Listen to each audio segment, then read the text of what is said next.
नमस्कार, ESPN 9 news आप देख रहे हैं। लोकसभा चुनावों की लहर शुरू होने में अब कुछ ही वक्त बचा है।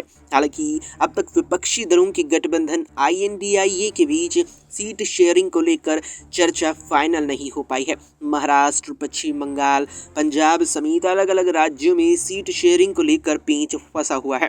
इस बीच पश्चिम बंगाल के सीएम और तृणमूल कांग्रेस के प्रमुख ममता बनर्जी ने कांग्रेस पार्टी को बड़ी नसीहत दी है। उन्होंने साफ तौर पर कहा है कि कांग्रेस को कितनी सीटों पर चुनाव लड़ना चाहिए।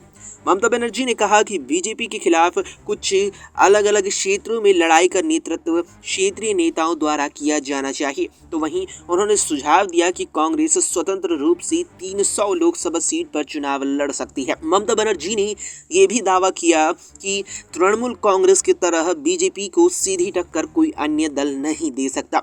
कोलकाता में आयोजित एक रैली को संबोधित करते हुए ममता ने कहा कि कुछ विशेष क्षेत्रों को क्षेत्रीय दलों के लिए छोड़ दिया जाना चाहिए, जबकि कांग्रेस अकेले 300 लोकसभा सीट लड़ सकती है और मैं उनकी मदद करूंगी। मैं उन सीट पर चुनाव नहीं लड़ूंगी, लेकिन वे अपनी बात पर अड़े हुए हैं।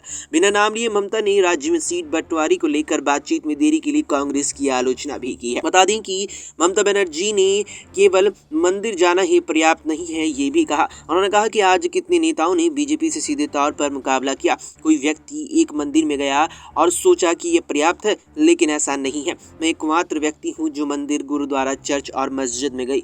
मैं लंबे समय से लड़ रही हूं। जब बाबरी मस्जिद ढाई गई थी और हिंसा हो रही थी, तब भी मैं सड़कों पर थी। बता दें कि 28 राजनीतिक दलों से मिलकर बना इंडिया गठबंधन देश की 543 लोकसभा सीटों को आपस में वितरित अभी तक नहीं कर पाया है, जिसमें मुख्य रूप से उत्तर प्रदेश, महाराष्ट्र, पश्चिम बंगाल और बिहार जैसे कुछ प्रमुख राज्यों में सीट बंटवारे को लेकर के पेंच फंसा हुआ है। जहां पश्चिम बंगाल की 42 लोकसभा सीटों को लेकर इंडिया गठबंधन के अंदर ही आने के बावजूद तृणमूल कांग्रेस की ओर से ममता बनर्जी साफ कर चुकी है कि वे अब सभी के सभी पश्चिम बंगाल की लोकसभा सीटों पर अपने प्रत्याशी उतारेगी। हालांकि इससे पहले उन्होंने 40 सीटों पर अपने प्रत्याशी उतारकर 2 सीटें कांग्रेस के लिए छोड़ने का ऐलान किया था, जिस पर कांग्रेस प्रदेश अध्यक्ष और लोकसभा में नेता प्रतिपक्ष अधीर रंजन चौधरी ने पलटवार करते हुए कहा था कि ममता भीख दे रही है, हमें ऐसी भीख नहीं चाहिए। जिसके बाद ममता बनर्जी ने सभी की सभी सीटों पर चुनाव लड़ने का ऐलान कर दिया था। फिलहाल के लिए इस वीडियो में इतना ही। देश और दुनिया की तमाम खबरों के लिए आप देखते रहें एसपीएन 9 न्यूज।